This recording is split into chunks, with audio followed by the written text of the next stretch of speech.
Today's video are all the baby must-haves that you'll still be able to use for your future toddler. If you're new to my channel, I'm a mom of 3-year-old twins and a 1.5-year-old, and all the items in the video today are items that I can still use for one or all of my kids. Hopefully this video will help you prioritize the items you're getting for baby, knowing that these are items that you'll be able to use for years to come. So we will jump right into the video, but before we do, I have to shamelessly plug my channel.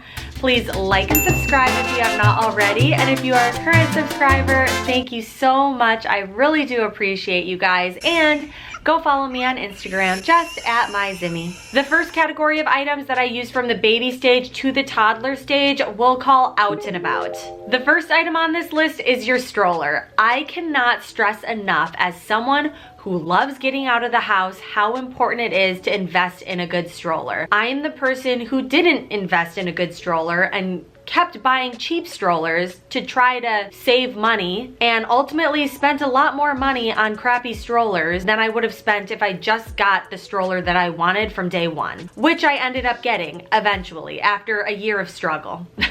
Do your research on strollers, think about which one you really want. If the one you desire is out of your price range, put it on your baby registry and set it up for group gifting, but you will get use out of your stroller for years to come. My 1.5-year-old still is always in his stroller whenever we leave the house.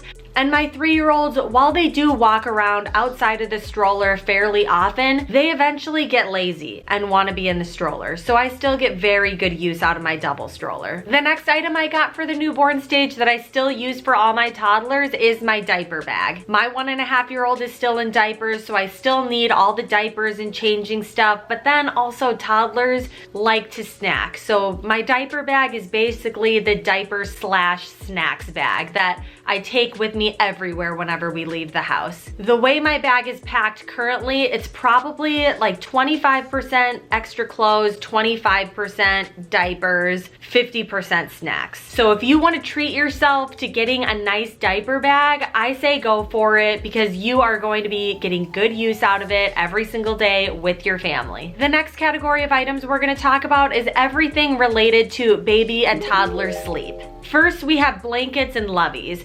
Now, you often get blankets or loveys, little stuffed animals for your newborn baby, but according to Safe Sleep, your newborn baby should not be sleeping with blankets or pillows or stuffed animals, loveys, any of that stuff. So all the blankets and things like that I got from my baby registry, I didn't actually use until the toddler stage. Once it was safe for my kids to sleep with blankets or loveys, that's when they really started getting good use out of it. My twins have these little gray bear loveys that they absolutely love. They take them to bed with them every single night. They need it for nap time at school. It's basically a security blanket for them. And same for my youngest, who's 1.5. He has these 2 little whale loveys that he's absolutely obsessed with. He will not go to bed without them, but as long as he has them, he sleeps like a dream. So even though they didn't use these items as babies, I'm still adding it to the list because I know a lot of you are going to receive these items, maybe not use them for the baby stage, but hold on to them because you will get good use out of them eventually. Next, I have a sound machine. A sound machine in your nursery just helps babies sleep better. The womb is actually a very loud place, so having a sound machine going kind of mimics the womb to a certain extent, and then it also just helps drown out any noise that may startle baby if the sound machine wasn't there. My kids have all slept with sound machines from day one, and they all still use sound machines in their separate rooms today. Next, we have a baby monitor. I loved my baby monitor that had a camera on it so I could see exactly what was going on in my kids' rooms while they were sleeping. It was especially interesting for my twins once they started interacting with each other more, because I could spy on them and just kind of see all the wacky antics and things that they did when they didn't think I was watching. A baby monitor is just an essential, and trust me, you will never not want to have immediate access to your child at any given time, so you will be using it as long as you possibly can. The last item I have in the sleep related category is a pack and play. My third born has slept in his pack and play from day one and still sleeps in it now. He started off in the little bassinet that was attached to the pack and play, and when he grew out of that, he just sleeps in the regular pack and play now like a crib.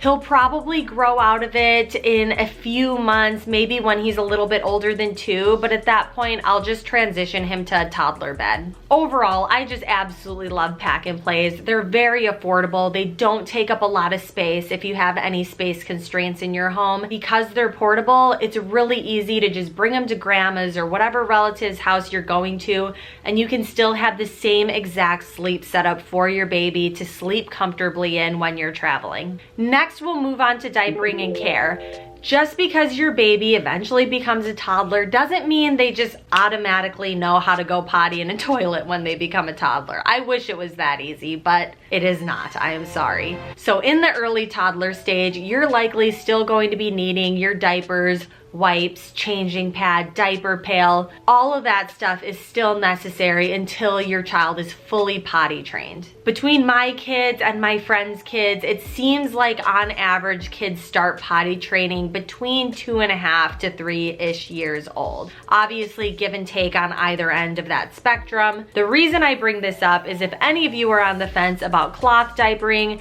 I personally didn't cloth diaper, but you'll get a good amount of use out of your cloth diapers, especially because I don't know a lot about cloth diapers, but I do know that you can resize them fairly easily. They work for a lot of different size kids. You could potentially be getting years of use out of the same cloth diapers, which would overall probably save you a lot of money over disposable diapers. The next care item I use all the time is our temporal thermometer. I have the little thermometer where you just put it over their forehead and it tells you their temperature really quickly. Babies, toddlers, they get sick a lot, so you'll definitely get good use out of that if your kids have weak immune systems like mine. We also still use our nose Frida all the time. I have like 3 or 4 nose Fridas around my house just because at any given time, it seems like 1 to 2 kids has a runny nose or something going on. So I have stocked up on nose Fridas. I have them strategically placed around my house so that I always have one when needed. The last item I have in the care category is our cool mist humidifier. Again, anytime your kid is sick, you're just doing whatever you can to help them get better faster, to feel more comfortable,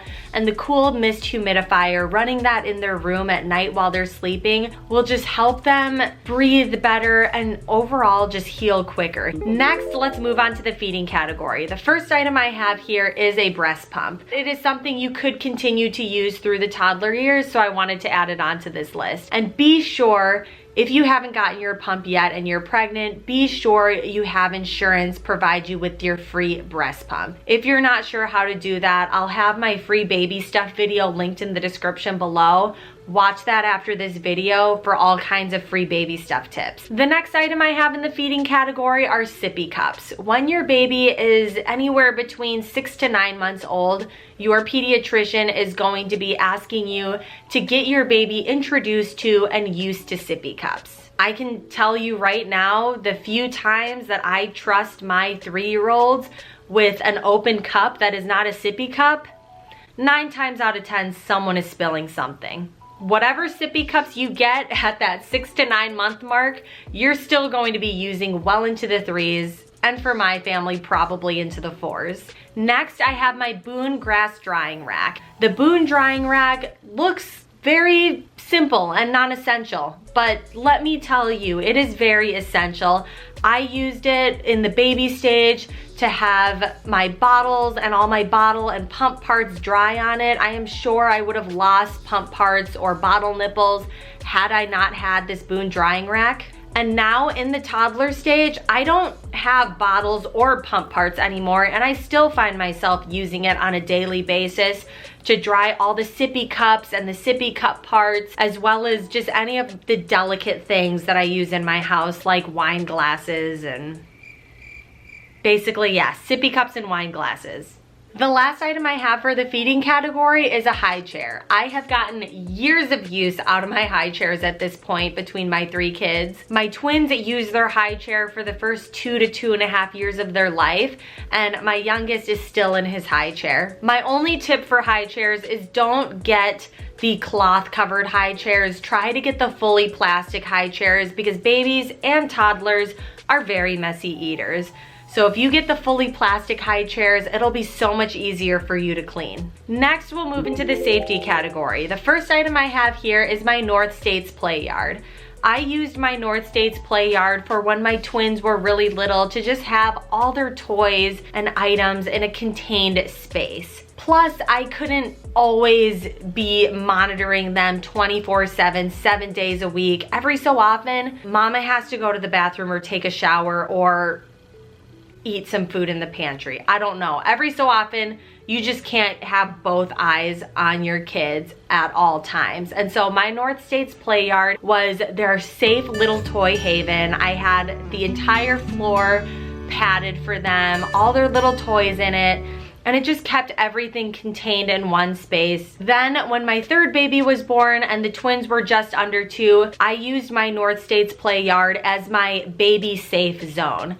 So I had it set up in the play area upstairs, and my older kids were not allowed in there because if they went in there, they could potentially put a toy that wasn't safe for baby in, or they would drop food or crackers in it, which is obviously not safe for a little baby to be picking up and eating if they're not used to table foods yet. It was basically like my bubble shield orb for my baby to protect him from the twins. The next item I have in the safety category is just any baby proofing items. They use the term baby proofing, but I feel like it should really be updated to toddler proofing. A little newborn baby or even a 6-month-old baby can't really get into a ton of stuff yet. You're not necessarily baby proofing for a newborn. You're baby proofing for your older baby or a toddler who can really get into some trouble. More than ever, I need a baby-proofed house because my kids are rough and tumble. They find a way to get into everything if I don't have it locked up. They're at the point that if there's any sharp corners or anything around the house, they need to be covered because between them all chasing each other and running around, someone is going to get hurt on something. I am like borderline just sticking them all in a little bubble so they can't get themselves into trouble. For baby proofing in my house, any cabinets that have dangerous stuff in it for little kids, we have locked up